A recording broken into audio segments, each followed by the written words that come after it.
Hello, everyone, and welcome again to the Watchlist Podcast. I'm your host, Jacob Boyer. Today I'm joined by friend and, once again, fellow Kutztown University grad Emily Povlich. How are you doing? I'm doing fine. How about yourself, Jacob? I'm doing well, trying to stay sane amidst the quarantine. How are you and your wife doing over there?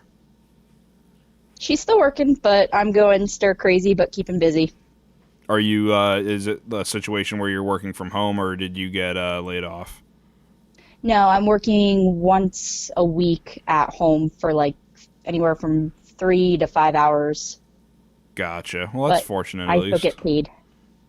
Yeah, that's good. I'm definitely parts of me wish that I was lucky enough to not have to work from home and I would get a nice extended vacation. But at the same time, I'm thankful to still be bringing in a paycheck every 2 weeks. It's definitely helpful. Definitely, yeah. So for those listening, like I said, like many of the other guests that I've had on this show before, Emily is a fellow grad of Kutztown University, although not in the cinema, television, media production major. What did you major in at Kutztown? I majored in social work. So that's kind of were you lucky enough to get something in that field when you graduated? Immediately. There are so many open job positions for social work, and the degree is so versatile. You can use it for almost anything. I can imagine, yeah. I have a couple friends who managed to find themselves in that field. I hear that it is a very versatile degree. I enjoy it. So are you comfortable saying with what you do exactly, or would you rather not get into that? No, I'm actually really excited for what I do. I work with Head Start, which is an early pre-K program for lower income families to get their kiddos started on the right track. And I work with the families. It's really an awesome program. I get to help families set goals and answer questions, and it's just a really nice experience. Definitely sounds like it. Yeah, that's a really important line of work. And kind of ties in a little bit with what we did at Kutztown. Not quite, maybe towards the end, but with the Sunshine Players organization and trying to do theater productions for younger audiences and all that. I'll never forget Clue. That was so much fun doing that at Southern Lehigh. Oh my God, that was such a nightmare. No, it was. I had. Oh no, it was a nightmare. Those were definitely out of the three shows. I think I go back and forth whether Phantom or Clue is the best one, but I think when I look back on it, Clue is probably the one I'm most proud of, given how little time we had to do. But yeah, that Southern Lehigh show definitely could have gone much better. But it could have also gone much worse. Yeah, that's very true, and that's one of the reasons why I was so thankful to have you as a stage manager, is because anytime I felt like that, you were like, "Oh no, yeah, well the building didn't burn down," so there is that to appreciate. And we didn't get attacked by the geese, so all is good. So many in jokes, but yeah, no. So that for those, yeah, anyone who doesn't know, one other thing I did at college was I helped manage the budget and direct several theater shows that were initially aimed at bringing theater to younger elementary school audiences. We kind of moved a little bit more towards the middle school and high school level in later years, but Emily and her wife Megan were actually involved in both of the productions that the two later productions that we did. We did a off-brand version of Phantom of the Opera and then Clue the Musical. Which one would you say is probably was the most fun to work on? Definitely Clue. Phantom was chaotic, especially with the glass. Oh God, yeah. Mid-show. Just keep on rolling that riff. Roll that riff. Oh man, so many good Clue memories. was definitely the more fun, I think, of the two. But I feel like a lot of the cast from Phantom came over to Clue, so it was still like that big family feeling, which was awesome. Yeah, they were both really good shows, and I try not to play favorites, but I think that Clue was definitely the slight. I mean, Phantom is definitely that's like a bucket list type show that you wish you could put on, but Clue was definitely a very rewarding experience with how little time we had. Definitely agree with that. So, I guess moving on to the next point of discussion I have on here, a while ago, I don't remember if this was on my Jacob Boyer Media account or my just personal Instagram account, but I put out a thing where I was talking about the Oscars and what my favorite movies of the year were, and I had a poll where I was like, what were your guys' favorite movies of the year? And I think that, correct me if I'm wrong, I hope I'm not wrong, because then this whole thing kind of falls apart here, but I think you put in that you said Star Wars, the new Star Wars was your favorite movie that came out this year? I absolutely love the new Star Wars movie. I understand people's points of views with it, but I absolutely loved it. I think it was a good end to the saga, so... All right, so then, yeah, talk about that, because I'm not, like, I definitely watched all the movies, but I'm not big into it to the point where people are like, oh, man, the prequels are the worst things ever, or like, oh, man, the sequel trilogy is so bland, remember, like, I'm not as big into the fandom as most people are, but, so I don't really, like, I mean, I listen to a lot of the critiques that people have, and I don't understand a lot of it, just purely coming from that point of, like, not being as big a fan as most people generally are, but what are your thoughts on, like, the I guess, like, what are your favorite parts of the series as a whole?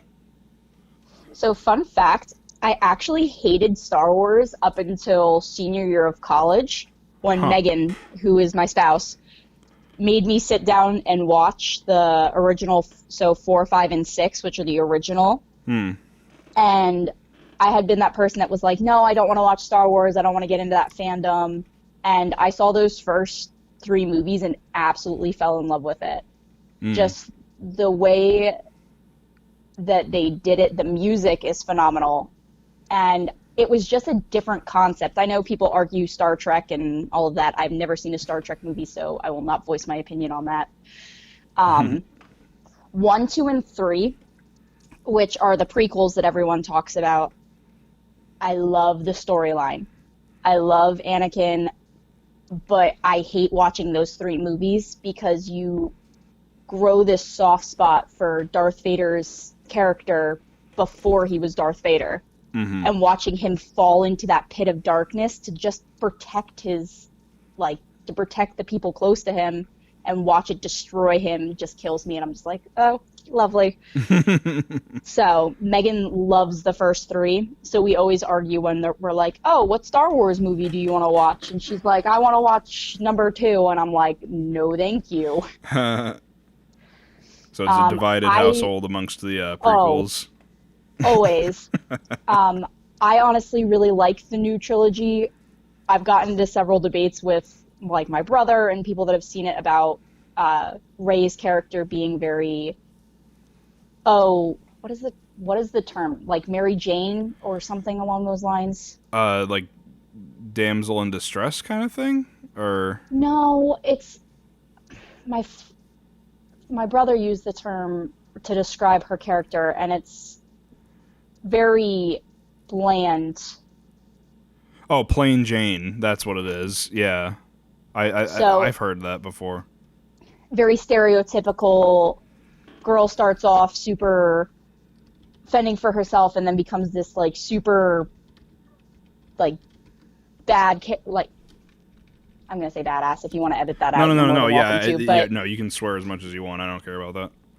But she becomes this like super badass character, and of course she's got the guys that are kind of Megan Sells self-sufficient, which I agree with. I think Rey is very self-sufficient, but then she's got like the stereotypical guys fawning all over her, which I don't necessarily see in the 3 movies. I see other people's perspectives with it, but I absolutely love them. I actually have a porg tattooed on me. Oh. And I saw you did because you do crocheting and stuff on the side, right? And I thought I saw some Star Wars stuff that you had done. I did a Baby Yoda. Aww. I have not watched The Mandalorian yet, so I don't have an opinion on that. But fun fact about porgs, they were actually created to cover the puffins up in the island that they were filming in. It was easier to put a creature over top of the puffins than it was to erase them. That's an interesting point. I didn't know that. But that totally makes sense. Hence porgs. Because everyone's like, oh, they're useless. But you only really see them on that island. You don't see them anywhere else except for the couple that sneak onto the Millennial Falcon because they made a nest. Millennium. Yeah. I just got corrected. I'm a fan, but I get the names wrong. Best kind of fan. So you said that I guess you said you prefer the original trilogy. I guess that I'd safe to say that that's your favorite of the three arcs to that story, I guess. No, I really could watch the next set, so 7, 8, and 9 on repeat as well. That and Solo, which is another arc completely. Right. Could watch that one on repeat as well. I just think that it was a good addition, even though a lot of people say that it wasn't needed. What did you think about the what's the other one? Rogue One. Rogue One, yeah. I thought that is a movie that I could watch again and again and still learn something new. But I don't cry for movies, but that and Star Wars 9, I cried at the end. You get so attached to the characters, and especially over 7, 8, and 9, you just get so attached. I won't give any spoilers, but I got so attached to several characters, and watching the movie progress, I was like, well, there goes the end of a saga and my characters. Oh.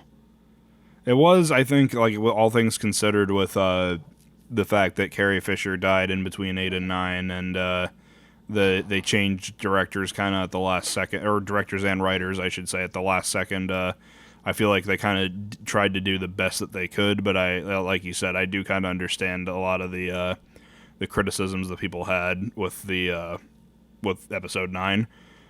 But I don't I find it interesting, like especially like even with people being like, oh, I don't really like Episode 9 that much. Like, people were like really over the top angry with Episode 8, and I don't understand. Again, it's I can definitely tell that there's problems with it, but like, I don't understand how anyone got that upset over that movie. Do you identify at all with that kind of reaction for 8, or do you not really get it either? I was so confused. I know a lot of people got upset with Rose's character. Mm-hmm. And when they went to, help me with a name, the gambling planet. Do you remember the exact? I don't even remember. Sorry, Megan's sitting on the couch next to me, so I thought she would remember the name of it. But when they were on the planet picking up the code breaker. Yeah.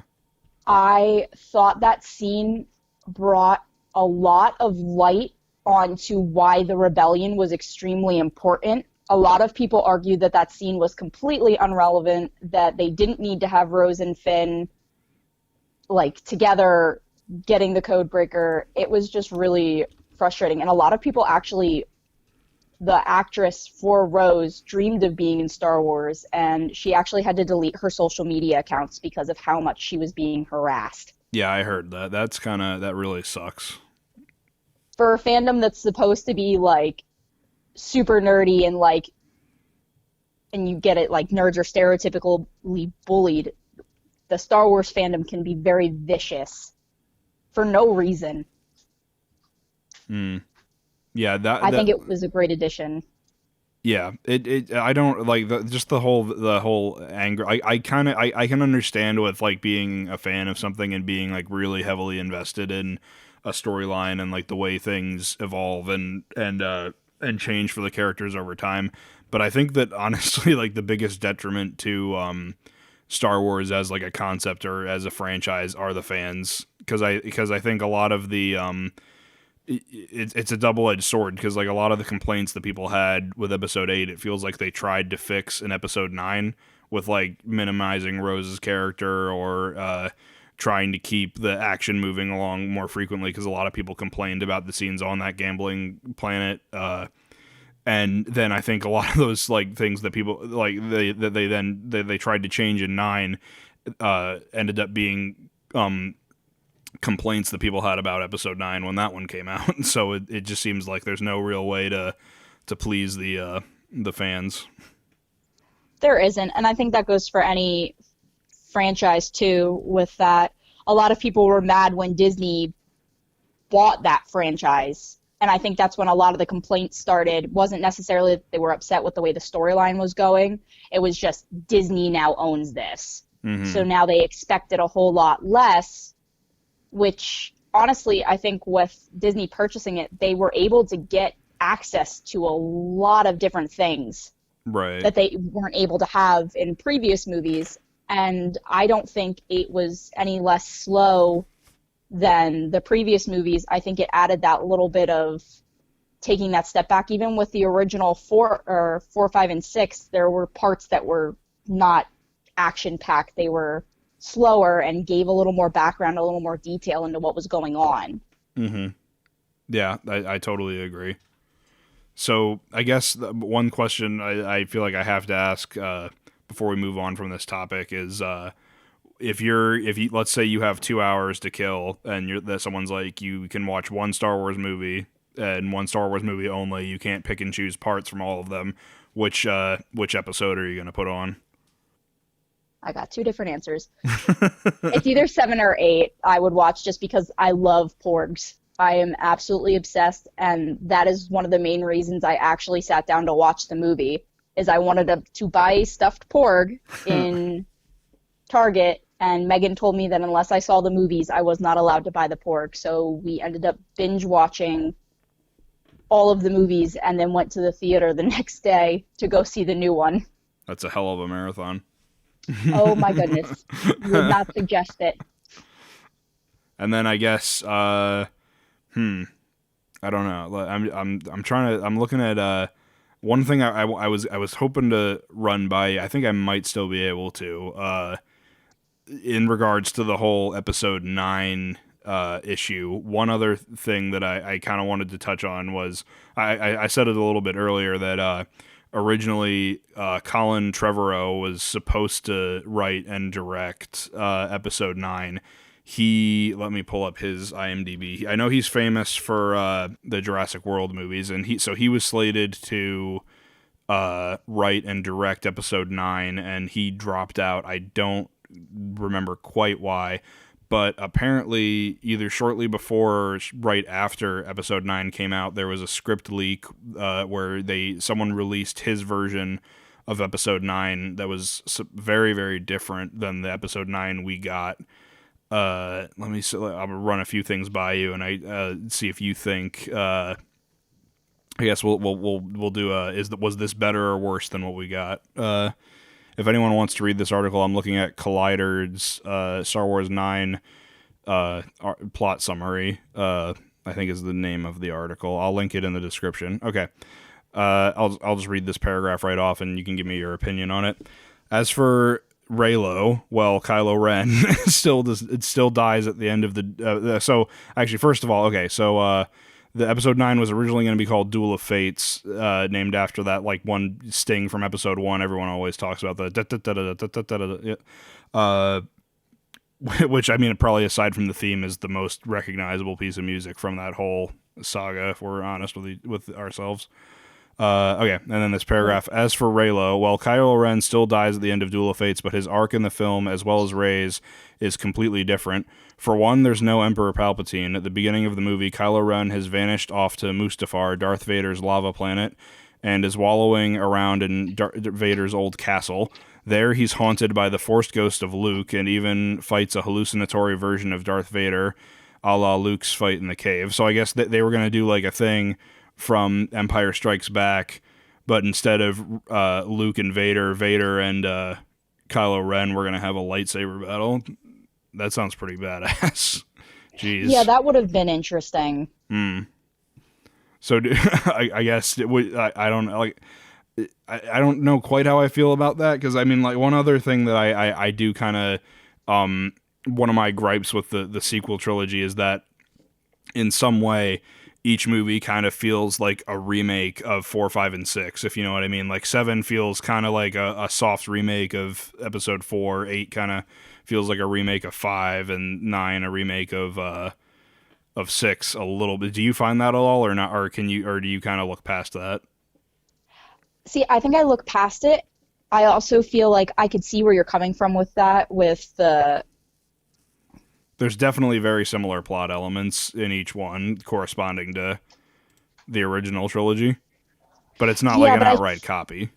No, I don't think it's an outright copy. I think they went their own path with it. I think they did take things from the previous 6 movies, because they even pulled from like 1, 2, and 3, even just character design wise. Mm-hmm. So in costume design, all of that, I think you could say that it was like a repeat, and I put that in quotation marks, but I think that's something that is easily looked past because the storyline veers differently, if that makes sense. No, I gotcha. That makes sense. And then continuing on with the summary, we got, okay, so, all right, he's haunted by the forced ghost of Luke Skywalker, even fights in a hallucinatory version of Darth Vader. Kylo comes in contact with the Sith teacher, with Palpatine's Sith teacher, Tor Valum, via an ancient Sith device, as he's trying to put an end to the Jedi and the Sith once and for all. But he's bad in this version of the story. He's gone full Heisenberg, so to speak. Rey, meanwhile, still believes there's good in Kylo Ren and has teamed up with Poe to put an end to the Jedi Sith in her own way. Another story point this film picks up from the ending of The Last Jedi. And Rey's parents are still nobodies, but Kylo Ren killed them at the behest of Snoke. So then I guess for what we got was Rey is Palpatine's secret grandchild. And see, I loved that. Really? I find that interesting because that was one of the things I heard people like really didn't like about oh my gosh, I 9. heard his laugh in the trailer. I dropped my phone and screamed. I was so excited. And I have some really picky friends with movies. Like, I have several friends that we cannot agree on a movie for the life of us, but when those friends came over, I showed them the trailer and they had the same reaction that I did. It is one of those unifying franchises. It brought back that like bit of I say childhood because college is basically childhood all over again, except that you're actually a fledgling adult. Definitely. So I absolutely loved that they brought him. I put back in quotation marks because I need to watch that movie again. Because there's a lot of little details that I didn't pick up on. Yeah. But loved it. Keep going. Sorry. No, it's okay. I definitely don't want to just be reading this plot summary the entire time. So any thoughts you have, definitely feel free to interject. But no, it's one other thing that I kind of was bothered by about the fact that they brought him back is that it didn't make any sense to me, like how he came back.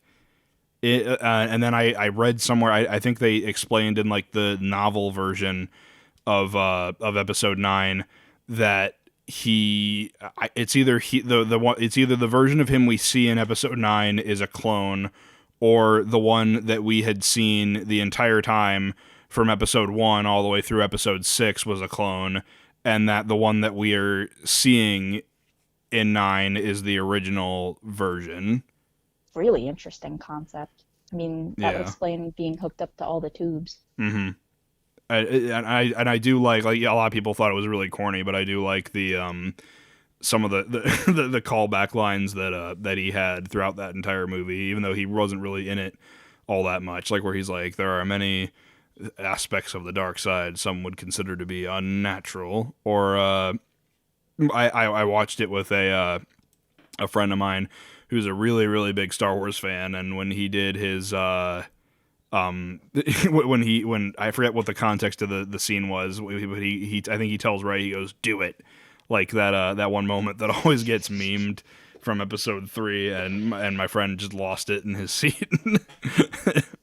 But yeah, okay. So then continuing on with the plot.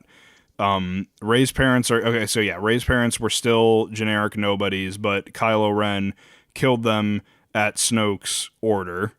So it was, I guess there was going to be some big discovery where Rey finds out that, well, actually that doesn't really make much sense then. If they're nobodies, why would Kylo be made to kill them? Huh. That's interesting. Yeah, that's already a plot hole. Very, very wide. I would not be thrilled. to watch that movie if so far what you're explaining was how the movie went. Well, I do like that idea of like Darth Vader coming back for a hallucination, but I don't know. Well, that's the thing though too, is that when Darth Vader went into the Force, he didn't go as Darth Vader, he went as Anakin Skywalker. So coming back as Darth Vader I understand that it's a hallucination. Yeah. I don't think even that concept.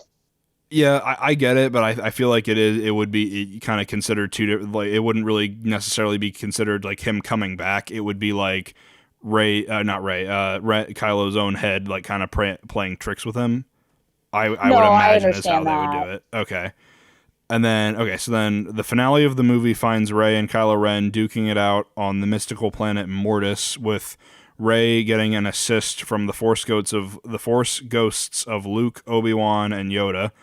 The Jedi try unsuccessfully to bring Kylo Ren back into the light, but he's too far gone, and in the end, he is extinguished. Nope, would not be happy with that at all. I remember seeing concept art for this too, and it kind of did like almost like a Harry Potter, like that train station thing that happens at the end of 7 Part 2 or whichever the last Harry Potter movie was, where 7 Part 2. Yeah, where he finds Dumbledore in that like white void or whatever, and it kind of looked like that from what I understand. Where like Rey was just gonna wake up like in the Force, I guess, and then Luke, Obi-Wan, and Yoda were gonna be there to like offer her words of encouragement or something. There's a I forget which what YouTuber did this, but someone did they animated a it was, I want to say it's like maybe like a 15-minute long version of the plot summary of this movie. So if anyone wants a more like not as jilted and terribly broken down as I just did it version, I'll try and find that and link that into the description as well. Also, I wish I could remember names, but if you're watching this and you're a huge fan of Star Wars and you're like really not fond of the prequels, there's another channel, I forget, I wish I could remember who did it, but he rewrote the entirety of the prequel trilogy for the sole reason of trying to hide the fact that Anakin turns into Darth Vader, so that way you could start at episode 1 and not have the twist spoiled for you in episode 5, which I thought was kind of interesting. So I don't remember which it's several different videos, but if I can find them, I'll definitely link those in the description so you guys can check them out. But yeah, so I guess on the whole, Star Wars is just one of those things that I don't think we'll ever be fully satisfied by, or well, the fans rather, the hardcore fans will ever be really fully satisfied by. Yeah, it's one of those things where you take it and you leave it. You can be a huge fan of any series and still have things you like, you hate, and sometimes the fandom people are way harsher than they need to be. Exactly. I don't even want to get into the whole Star Trek argument. I have never watched one. I've never watched one. I have no desire to watch one. I've seen the remakes and I've seen clips of the old show. It just looks like, I'm sure I'm going to get hate for this, but it just looks like an inferior Star Wars. And I would agree with that one. In before someone else recommends me to watch Star Trek for an upcoming episode, but we'll cross that bridge when we get to it. So then, next up we have, speaking of franchises and movies that everybody seems to love, also owned by Disney, we have our film discussion segment of the show. So if anyone who is just tuning in and is unfamiliar with how this goes, I used to have a show on my YouTube channel where I would recommend a bunch of movies and talk about why I liked them, but that would get flagged for copyright all the time because I would show footage, and the copyright system on YouTube is really easy to abuse. And I also hated the sound of my own voice reading really terribly off of a script that I was very, very poorly put together. But I still wanted to do film discussion, so that's why we have this podcast. So every episode I recommend the guest a movie, and the guest recommends me a movie, and we discuss. So the movie that Emily recommended me was Disney Pixar's Brave. So I guess if you've been living under a rock for all these years and you haven't seen Brave, Emily, tell us what Brave is about.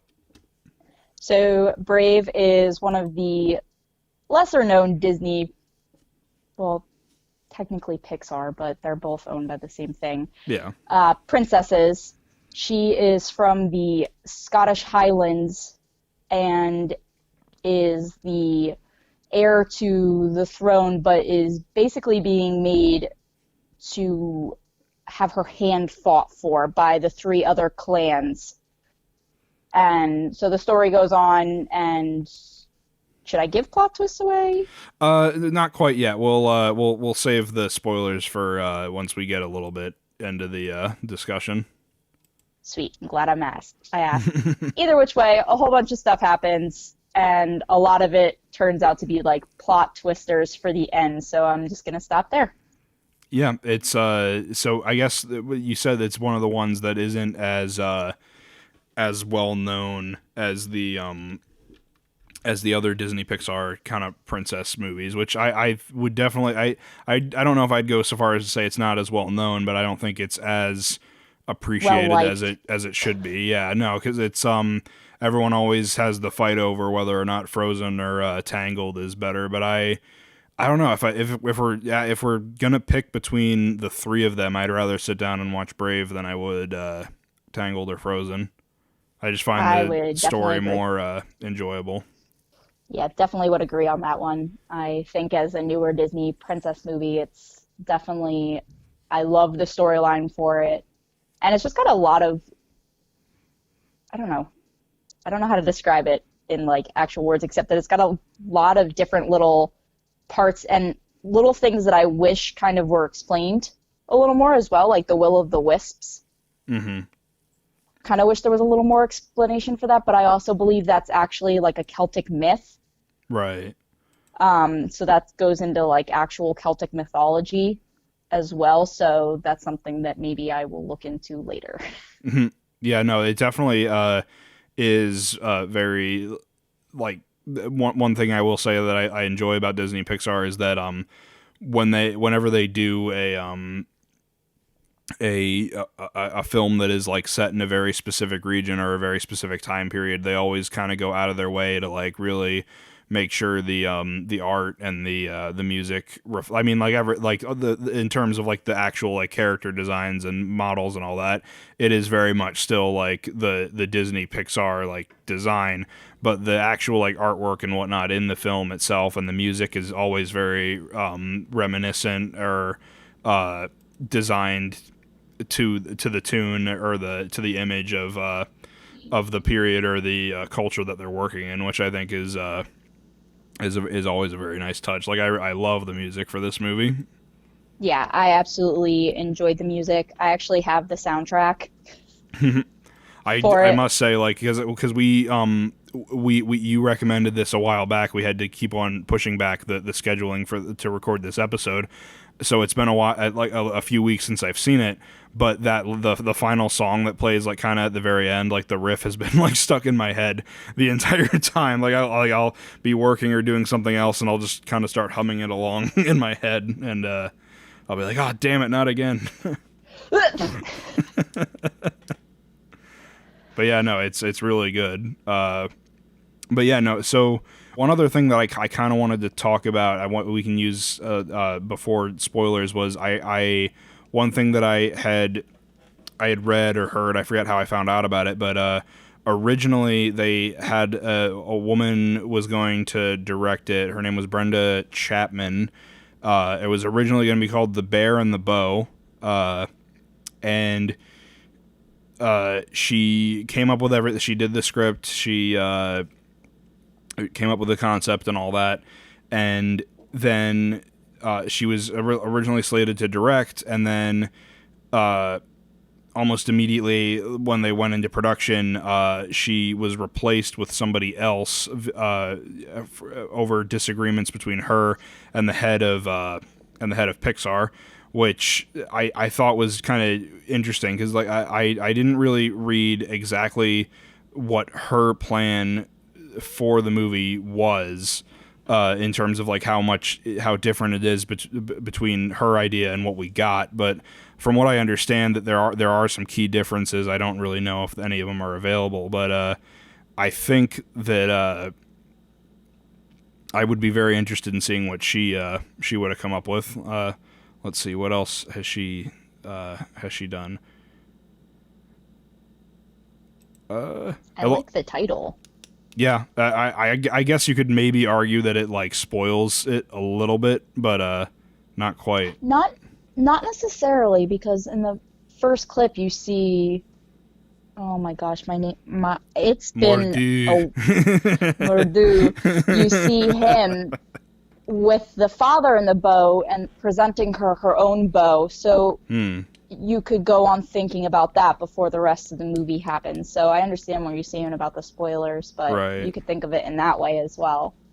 Oh, okay, no, I got it wrong. Okay, no, she wasn't. Okay, so she wasn't fired. She was replaced and then co-directed, I guess, a rewrite of the movie with Mark Andrews. Prior, she was the first. Okay, so she's known in 1988. She became the first woman to direct an animated feature film for a major studio, and that was DreamWorks' The Prince of Egypt, which is an amazing animated movie. I love that one a lot. Oh, I do too. It's been and that and Joseph in the Coat of Many Colors, but I've not seen those movies since I was like little in Sunday school.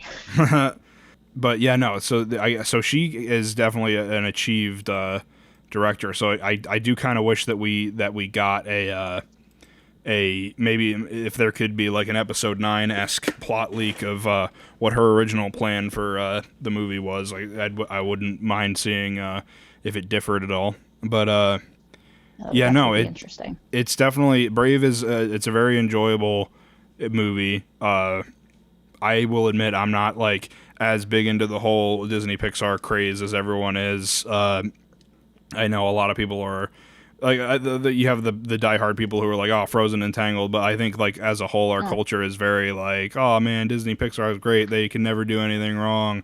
And that's just one of the things, like, I can understand why people like the movies, but I myself have never been too terribly interested in them. But I will say that, like, rewatching this, I was kind of like, oh, you know what? No, this is good. I like this. So it is definitely a really nice kind of feel-good movie. One of the only Disney movies that the mom is actually alive. Exactly, yeah. So I guess we can use that to get into spoilers a little bit. So if you haven't seen Disney Pixar's Brave, it's obviously available on Disney Plus. That might be the only streaming service it's on right now, because I know Disney's been pulling a lot of their stuff off of Netflix and Hulu and Amazon and all that lately. I think Hulu is still able to show Disney products because they do a Hulu, ESPN Plus, and Disney Plus bundle. Right, yeah. So maybe you can see it on Hulu. I don't think it's on there currently. So, honestly, it might be on YouTube. It's one of the older Disney princess, not like older, but within the last decade, yeah. 2012. So, honestly, the entire movie might be on Netflix, or not Netflix, YouTube. Maybe, yeah. Well, I know you can definitely rent stuff on YouTube, but I know for sure that it's on Disney Plus because that's how I watched it. If I can find any other services that have it in its entirety, then yeah, I'll definitely link those in the description. But if somehow you have not seen Brave after all this time, definitely go out and watch it, and that way you can be in on the conversation because we're gonna spoil the shit out of it. So one other thing that I kept on thinking as I watched this movie was I was like, this is a lot like Brother Bear. And I don't know if I'm okay with this. Did you get that vibe at all, or did you not think about that really? Honestly, Brother Bear is one of those movies that I saw in theaters, and I remember it distinctively because I saw it with my dad. But it's one of those movies that kind of just slipped your mind, but I definitely could see where you were picking up the Brother Bear vibe from it. Yeah, and again, it's not to say that like they copied it or whatever, but it's definitely like a really kind of eerily similar plot. But I guess if you want to go into, because you almost said it earlier, it sounded like you had some some opinions on the plot of the movie you wanted to share. So what are the twists that you wanted to talk about? So Merida ends up setting the challenge for the 3 clansmen that are fighting for her hand. She sets it at archery. Fun fact about Merida, she has had her own bow since she was super itty-bitty little, and basically is Legolas statue archer. Mm-hmm. Legolas, for those of you that don't know, is the elf from Lord of the Rings that is like super badass archer, could shoot anything, anywhere. So Merida is basically on his level with archery for the Disney realm, and she ends up following will-o'-the-wisps, which are these little, like, blue creatures. Like I said, they're literally just wisps, and you hear them make, like, they're saying something in Gaelic. I believe I read that somewhere, but Gaelic is basically a dead language, especially in the States. Mm-hmm. So, not really sure what's going on with that. She ends up following them to a cottage in the middle of the woods, and has this witch create a spell, which turns out to be a tart to change her mom's mind, because her mom is making her marry, and she's still young and doesn't want to marry. Well, the tart has other things in mind and turns her mom into a very large bear, which is also a problem because the father, so the king, is missing a leg from a very large, scary bear. Mm-hmm. Which I must say, the father, I think, is my favorite character of the entire movie. He was hilarious. Oh my gosh. And all of the adult jokes that were just cracked throughout that movie. That and the brothers. I think the brothers are just that perfect comic relief. Mm-hmm. With certain things. Other things, I'm just like, really? You're not really needed. Please go away. But they also turn into bears because they're little brats and they steal the tart. Right. But going back to mom turning into a bear, I guess I should backtrack to, now that I'm thinking about it, the mom burns Merida's bow, which is extremely important to her, and Merida takes a sword and cuts the tapestry that her mother has been working on since she was basically found out she was pregnant with Merida. Right.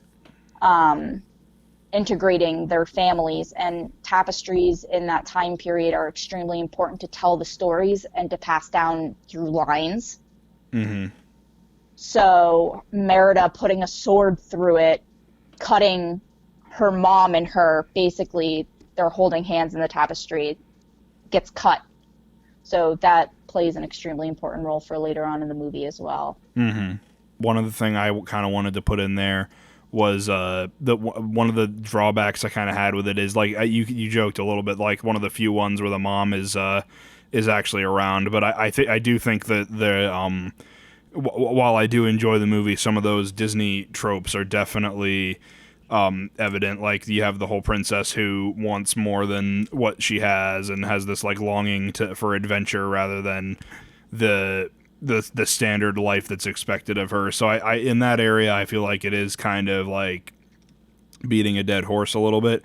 But I do like that that what happens is that it's not the trend that I kind of liked that this movie had, and to an extent Frozen has, is that your main character, their problems are not necessarily solved by falling in love. It's about, like, self-reflection and learning from your mistakes and growing. So I do like that this movie tries to be different in that regard. But yeah, no, I definitely I do like the some of the angles that they take in the plot to address, like, character growth and, like, how they, like, how it sort of differs from the Disney formula. I mean, it's obviously, I feel like it is very kind of predictable. Like, you do know that, like, there's going to be a whole bunch of misunderstandings, and the characters are going to come to understand one another, and their misunderstandings are going to get resolved, and then we're going to get a happily ever after. But I do like the way that it gets there. Like, one thing that I did really enjoy, which, I mean, like, well, maybe not really enjoy, but I thought was interesting was the fact that on like all the promotional material for the movie and a lot very early on, Merida, like you said, is shown to be this like amazing marksman with a bow, but there's not really a single problem, like a single major problem that she solves in the movie through, at least relevant to her growth, that she resolves with her violence. Like a lot of things that in the movie that required her to be brave and strong kind of fall on her ability to like her emotional strength, like ultimately like forgiving her mom, or being like I'm gonna get up and address all the clans and speak my mind. Like that I thought was very interesting. And some people were like, oh well, I wanted to see her kick ass, and like she like the very first time you see her fight Mordu, like she just gets her bow swatted away like almost instantly. So but I did kind of like that was an aspect that they tried to put in there.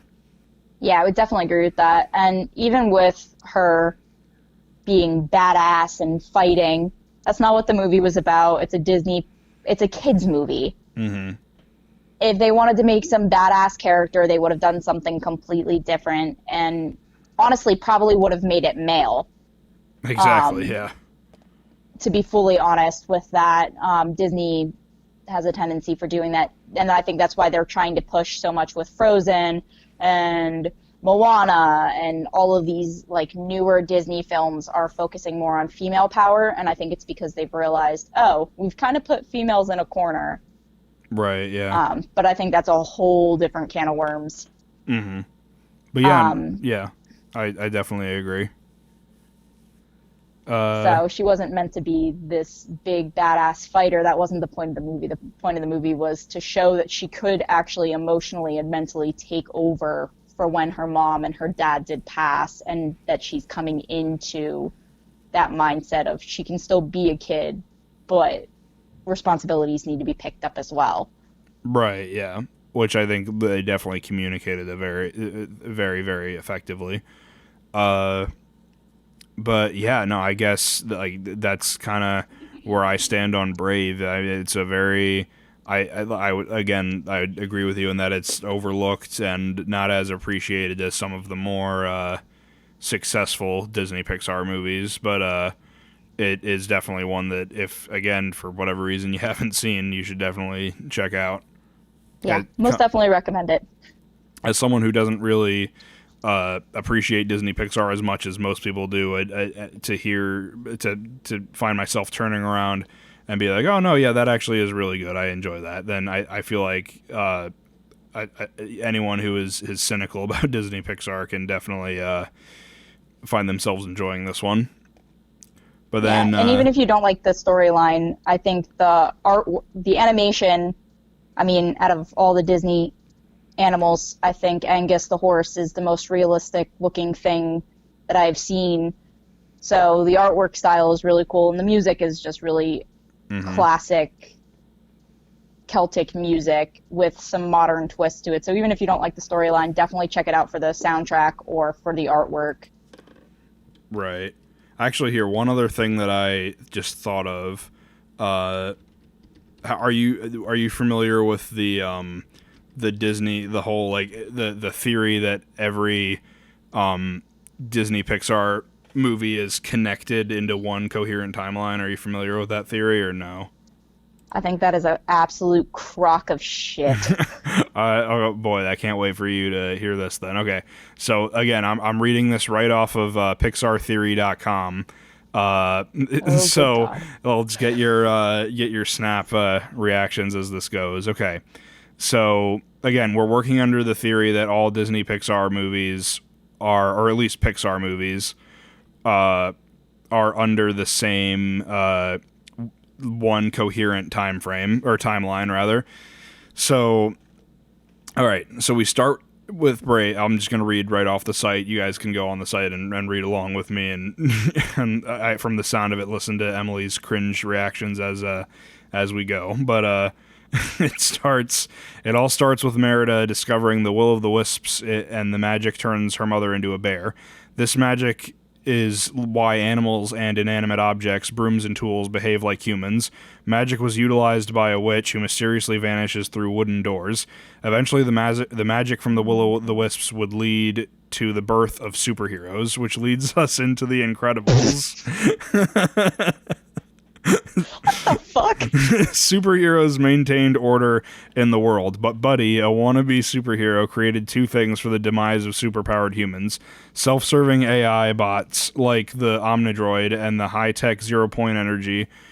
This is the pivotal moment where we see machines eradicating their only threat, supers. Eventually, toys start to absorb and draw their powers from zero-point energy, unseen energy that travels in wavelengths. Toy Story. The first signs of life from toys are now present due to Syndrome's technological prowess. Toys, sentient objects, come up with a code of rules and learn that human love is another energy source upon which they thrive. These toys discover what happens to toys that are isolated from humans.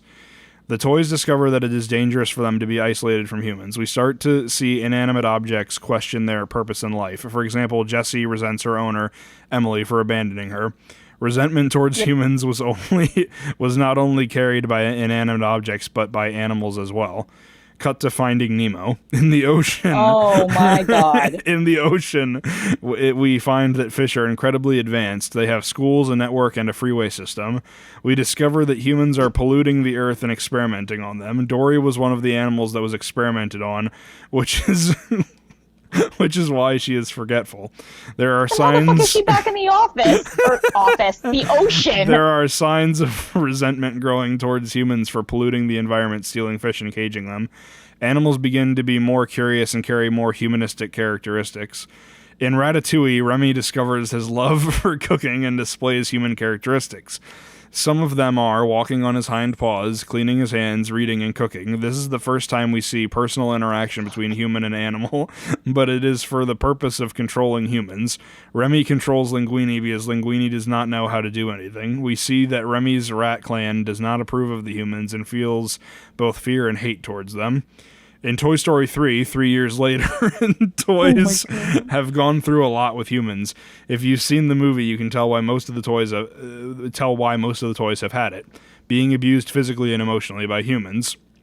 Lotso, the Huggin' Bear, straight up hates humans because they use and discard toy objects like they are nothing. He starts trying to take care of his own kind. This provides yet another reason why machines and objects alike are ready to take over. Carl and Ellie write to Andy telling him to get rid of his toys because they know the animosity between toys and humans coming ahead, and that's why they are planning on living in solitude.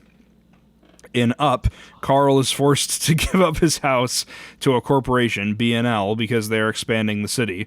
This is foreshadowing. This corporation is the cause for polluting the earth and wiping out life in the distant future as a result of technology overreach. Carl discovers that animals can communicate with humans and sees the bitterness that they have. Charles Muntz effectively trains an army of dogs. This is the start of the tipping point between animals and humans.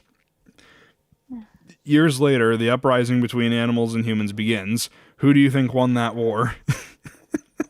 Cut to Cars. When animals rose up against the humans to stop pollution, the machines saved the humans and they won the war. However, since the machines helped win the war, it tipped the balance on Earth. Machines/B&L had to send the remaining humans off into space on a ship called the Axiom. All of the other machines were left behind to populate the world and run things. But how do we know Cars took over the Earth and not another planet? In Cars 2, cars go to Europe and Japan, which shows that it's the same planet as all the other Pixar movies. It also shows that there are no humans throughout the world. The world at this time ends up with an energy crisis as oil is the only energy used for cars.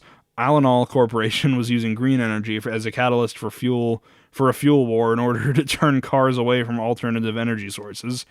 That clean fuel could have been used to swiftly wipe out/decommission many of the cars. Alanol was run by B&L, which eventually polluted the earth due to its use of oil. The whole world becomes unfit to sustain life. Cut to Wall-E. Wall-E, yeah. Earth has become uninhabitable for hundreds of years due to BNL. The corporation took over the world/government starting in the 1950s. Wall-E is the only machine left on Earth after it ran out of resources. He survived because he is fascinated with human culture and also his friendship with a cockroach, which helped maintain his personality and fulfillment. Robots/machines on Axiom, having left centuries earlier, show that machines develop a sense of purpose out of the human's dependence on them. Wall-E is a robot Jesus, and he and his love, the appropriately named Eve, save the human race and start a new beginning on Earth again. During the credits of Wall-E, we see the shoe that contains the last plant life. It grows into a mighty tree. Cut to A Bug's Life. Oh, good God. The same plant we see in Wall-E grew up to be the tree in A Bug's Life. Insects have a longer lifespan in A Bug's Life. Prior to Wall-E, an ant can last in just 3 months. However, in A Bug's Life, these ants will survive an entire summer and allude to being around for quite some time. One ant states that he feels 90 again. This indicates that ants are sturdier as a result of evolution and mutated genes. Another ant tells Flick not to leave the island because there are snakes, birds, and bigger bugs out there. They do not mention humans because there are very few humans to make it dangerous enough for insects to worry about. However, one kid did allegedly pick the wings off of a homeless bug. Later in the distant future, animals start evolving into the dominant species. Cut to Monsters University. How the fuck? Hundreds of years after Wall-E, animals started changing due to radiation caused by BNL. These animals evolved into monsters and accidentally wiped humans off the face of the planet. Monsters University was founded in 1313. This is dated using the Monsters calendar, not the human calendar, and it shows that it took place almost 1400 years after A Bug's Life at Monsters University. They falsely taught the monsters that humans were toxic and from another dimension. This was because monsters were worried about being erased from existence and altering history. Cut to Monsters, Inc. Monsters and machines didn't realize their mistake of getting rid of humans until it was too late. They eventually realized that humans were their source of energy and needed to sustain life. Machines help solve that by letting monsters use doors to time travel to the human generations. This leads us to Boo. Boo, sweet little Boo, never got over Sully and became obsessed with finding out what happened to him. She remembered that doors are the key to finding Sully. Later on in life, she figured out how to time travel using wooden doors and goes back to the source of all magic, the Will of the Wisps, and creates magic to find Sully by using wood. Boo leaves evidence behind in Brave, 2 carvings whittled out of wood, where they were Sully and a pizza truck, 2 things that she loves most in life. Although she knows how to travel through time, she does not know how to determine what time period she will go to. Therefore, speculation has it that Boo is the one planning the Easter eggs throughout all of the Pixar movies, because she has been accidentally going through different time periods, which makes her the the witch from Brave. And that is the Pixar Theory. I think whoever wrote that needs to actually just eat a pile of shit. I love how convoluted it gets in the middle, and then it kind of vaguely starts to make sense towards the end. Very, very barely. But, I think the reason why Easter eggs appear is because artists get bored. And that's coming from a personal experience. I helped set up Haunt this past year, and a coworker and myself made skeletons do the YMCA and left it in one of the attractions for people to see if they could find as our own Easter egg. Oh. Well, then I get take it from Emily. You guys are reading way too far into it for the Pixar Theory. I understand fandoms, but good God. All right, so then moving on, our final point of discussion. Speaking of craziness that makes little to no sense, but is still very enjoyable. The movie I recommended Emily was I'm gonna butcher the title of this because it's French and I just cannot speak French. It is produced by Cine Art and Gebeka Films. A Town Called Panic, which is another animated movie released in 2009, apparently based on a television series or a web series of the same name.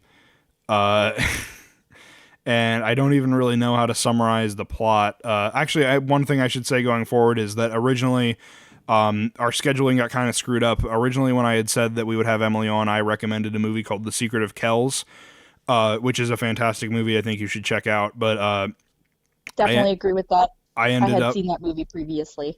Oh, okay. Well, that's good. But I ended up deciding to recommend something else because the more I thought about it, I was like, like the Brave and The Secret of Kells. I mean, the Secret of Kells is Irish, Brave is Scottish, but they are very, very similar, and I didn't want us to kind of be rehashing the same points, so I went back and decided to recommend something completely different, which is why we have A Town Called Panic. So, the plot of A Town Called Panic is basically the life and times of three roommates, cowboy, Indian, and horse, and all of the shenanigans and craziness that they get into. So I'm curious to hear what you thought of A Town Called Panic. Good God. I watched it last night just so I would have it fresh in my mind for when we did this. And let me tell you something. That could go one of two ways. I thought it was very amusing, but it's one of those movies that I think would be 10 times better if you were intoxicated. Yep. Yeah, I can vouch for that. But it's still, it's a very crazy, wild experience. There's a clip on YouTube that, anytime they're like, oh, what are some good animated movies? And I say A Town Called Panic. They're like, oh, what's that? I pull up the clip of Steven eating his toast and drinking his coffee in the morning, and I show that to them, and I go, "This is A Town Called Panic," and this is one of the less crazy scenes. Because by the time that happens, you don't even think about the weirdness. You're like, okay, yep, nope, that's normal. But it's just a crazy. One other way I heard it described was it's essentially ADHD the movie. There's always something happening. There's always some sort of craziness going on. There's always someone yelling. Always a loud noise happening. But I think it's very it's like you said. It is definitely something that you would enjoy more if you're intoxicated. But I do like that it's a movie that you can just shut your brain off. I mean, aside from reading the subtitles, but you can just shut your brain off and still appreciate every single second of it. It's definitely entertaining. I made Megan, once again, for those kind of coming in now, is my spouse. I made her watch it with me. And as we were getting ready for bed last night, she went to turn off the light and she goes, "Plug in the fish," and then proceeded to shut the light off. So that is a new catchphrase for sure. They plug in a swordfish to use as a cutting device for anybody that wants to know why that's extremely funny. Because, swordfish definitely need to be plugged in. There's just so many moments in that movie I love. It's like you said. There's quotable lines. I mean, not verbatim because I'm not gonna try and speak a lick of French and butcher any of it. But I love the one that I find myself saying to myself a lot is the coffee was delicious, and then slam the mug down or something. Or the I always I wish that there was a gifable moment of when Madame, what's her name? Madame Lingerie or Longray or whatever, however you say her name, when she brings in Horse and she's like, "Here, show me how you play the piano." And he just bangs on it frenetically and it's like, "How's that?" And she goes, "Well, that was terrible." I wish that definitely love that. I wish that was a gif. But yeah, it's just a stop motion jerky kind of like weird low budget animated movie that is just pure unadulterated craziness, and I love it for that very reason.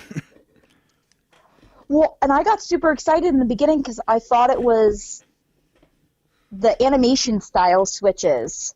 Mm-hmm. So it starts off with like the hand-drawn animation, and then the next thing you see is those plastic characters that you get in those buckets of like farm animals, right? And all of that, and they're fighting over the shower, except Horse, who gets his own bath. And just that as an opening is completely out there. You were expecting it to be hand-drawn, and now you've got almost like a claymation effect with some of the way that it's done. I'm actually kind of curious on how they were able to produce that with like the movements and stuff.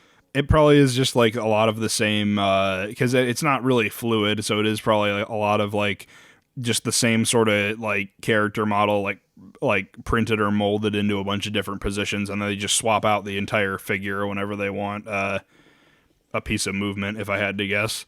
But it is like strangely articulated, like it's like you said, it's toys that you get out of like those like buckets of farm animals or whatever. Everyone has like that little like flat like grassy like plank or whatever that like goes between their feet whenever you get toys like that, so they can stand up.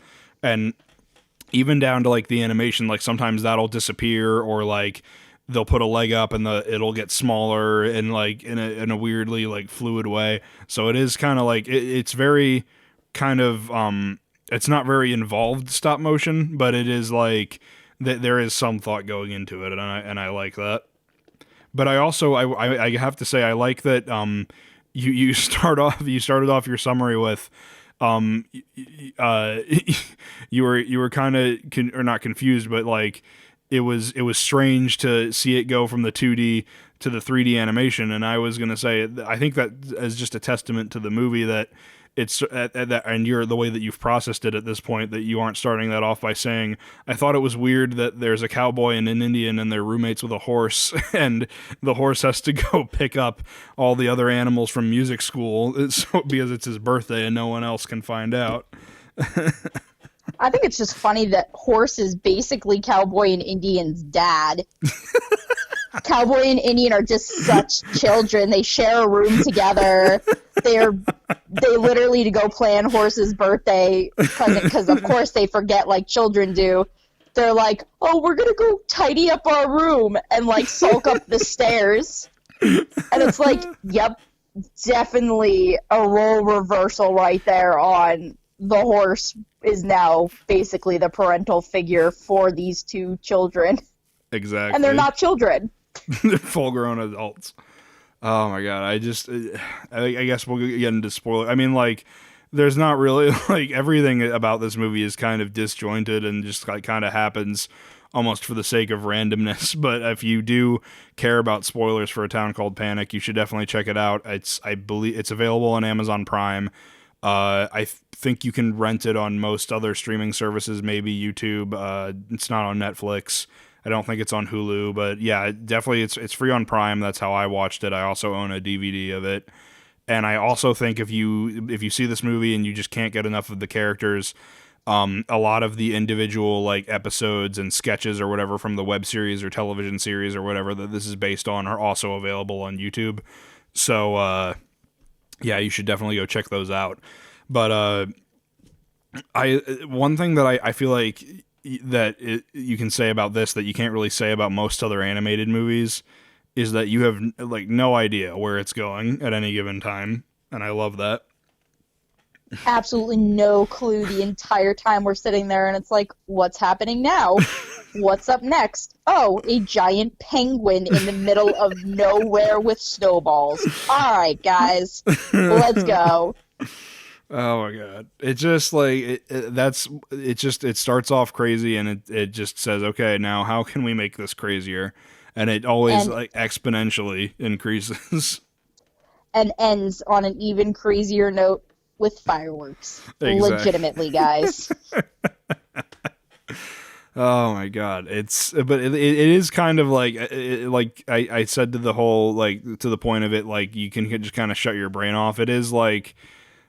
That is, I think, the strongest quality of the movie is that like you can just sort of like relax and not really think too much about it and just kind of bask in how crazy it is. But it is kind of like strange that like not like strange, but it is funny to like be like, I want these characters to succeed, and then when you step back and you're like, I'm rooting for a horse, a cowboy, and Indian to go into an underground dimension and steal back a house from these weird fish people while also escaping the clutches of scientists who are trying to design the perfect snowball throwing machine.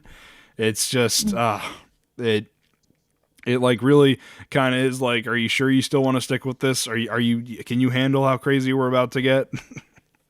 It's one of those movies that now that I've watched it and I know what's going to happen, the next time I have a group of friends over, and I have several in mind, I want to show them this movie just to see their reactions, not even to watch the movie again, just to watch their faces, because if they're as priceless as Megan and I's were last night, that's going to be more entertaining than rewatching the movie. That I can definitely guarantee you. And I will say that is kind of like one of the drawbacks is that the repeat value is not that high. Like once you kind of know what it's doing, it is a little bit harder to enjoy it on repeated viewings. But like you said, if you can expose new people to it, which for one, I'm really glad that you were able to watch it and that you were able to bask in how crazy it was. But it's definitely it's one of those movies where that you kind of the joy you get out of it is like is passing it on to the next person. Yeah, I definitely have a list of friends that are going to be subjected to it, especially since it is free on Amazon Prime. And the series, the web series that you were talking about, is also available for purchase on Prime, because I accidentally almost purchased that last night. Accidentally? I think that you were just that excited to continue the adventures of Cowboy, Indian, and Horse. Yeah, just to see if Horse actually beats the crap out of Indian and Cowboy, because they deserve it. Yeah, A Town Called... I'm not sure what else I can really say about it but without kind of ruining all the gags, but if anyone out there has not seen A Town Called Panic, you should definitely go watch it. You don't if you have Amazon Prime, you have no excuse. See it however you want. If you want to just put it on by yourself and get lost in how insane it is, or if you do want to have a bunch of friends over and watch them all lose their minds. That's actually one of my favorite clips I think I have saved on my Snapchat. Is the first time I made all my friends show or watch it. Rather, it was the scene where the music school catches on fire and the astronaut guy comes in with the fire extinguisher. You can't even hear what's happening in the movie because everyone was just simultaneously laughing and like rolling on the floor and like clapping their hands so loudly as if you couldn't even tell what was going on. So if I can find that, if I still have that clip on my phone, I'll throw it up on the screen right now. But yeah, definitely check this movie out if you want a wild, crazy experience like no other. Or if you just want a drinking game, too, because that's one of those movies that makes the absolute perfect drinking game, as long as you're legally allowed to drink. I'll throw that in there, because yay, social work. Definitely, yeah. So I guess that brings us to the end of this episode of the Watchlist Podcast. Emily, thank you so much for coming on. I had a lot of fun talking animated movies and Star Wars and fan theories with you. I'd definitely love to have you on again sometime if you think of, or maybe next time we could even discuss Secret of Kells and some other overlooked animated movies. I've got some in the back of my mind, and I will text you with those after we're done here, because I think that would be an interesting one. Definitely. And again, thank you guys so much for watching the Watchlist Podcast. Tune in next time. We're going to have a friend of mine, Couper Godleski, on the podcast, a friend from high school who's had a hand in helping with almost all of my short films in some way or another. Also an aspiring voice actor. We'll talk about that and getting your start in the voice acting industry and all of our behind-the-scenes shenanigans on some of my short film projects. So the movies we'll be discussing next time, for those who want to be in on the conversation, you'll have to rent this one on YouTube or Google Play. I couldn't find it for free streaming anywhere because it is relatively new. Richard Stanley's Color Out of Space, which is a adaptation of H.P. Lovecraft's short story. It is a horror movie, very, very gory, so be prepared for that. And then Couper recommended me Uwe Boll's Postal, which is an adaptation of the video game of the same name. That you can find for free on Amazon Prime. So check both of those movies out if you haven't seen them. And again, Emily, thank you so much for joining us. And You're very welcome. And thank you for watching the Watchlist Podcast. We'll see you next time.